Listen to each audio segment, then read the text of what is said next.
కార్మికుల ఐక్యత నిమ్స్ యాజమాన్య మండి వైఖరి నశించాలి. నిమ్స్ యాజమాన్య మండి వైఖరి నశించాలి. యాజమాన్యానికి తొత్తుగా వ్యవహరిస్తున్న లాభ అధికారులను సస్పెండ్ చేయాలి. సంఘీభావం తెలపండి.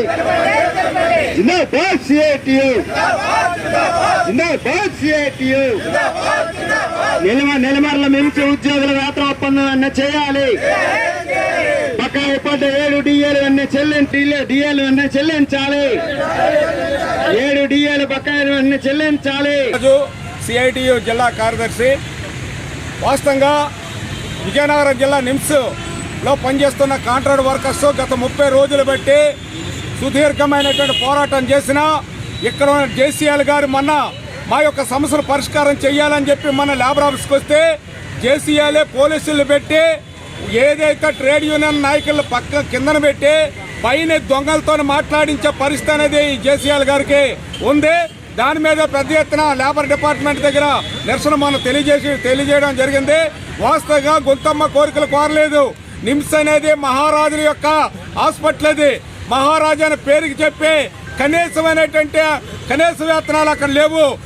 కాంట్రాక్ట్ వర్కర్స్ పర్మనెంట్ చేయవలసిన బాధ్యత యాజమాన్యానికి ఉన్నప్పుడు కూడా ఇప్పుడు కూడా చేయలేదు.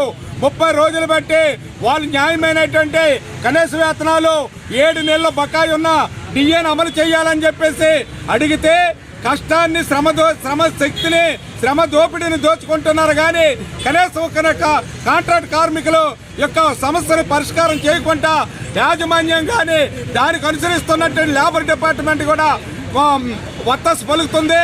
ఇక్కడ ఉన్న జేసీఎల్ వెంటనే సస్పెండ్ చేయాలి. రాష్ట్ర ప్రభుత్వం దీన్ని కలుగు చేసుకొని ఈ సమస్యను పరిష్కారం చేయాలని చెప్పి కోరుతున్నాం.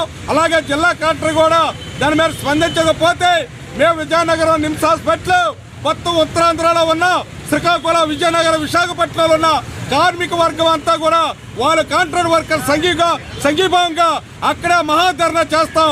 తాడోపేట తేల్చుకోవడానికి కూడా సిద్ధంగా ఉన్నామని తెలియజేస్తూ ఈరోజు మేము సంఘీభావంగా సిఐటి ఆధ్వర్యంలో ఇక్కడ నిరసన కార్యక్రమం అనేది తెలియజేయడం జరుగుతుంది.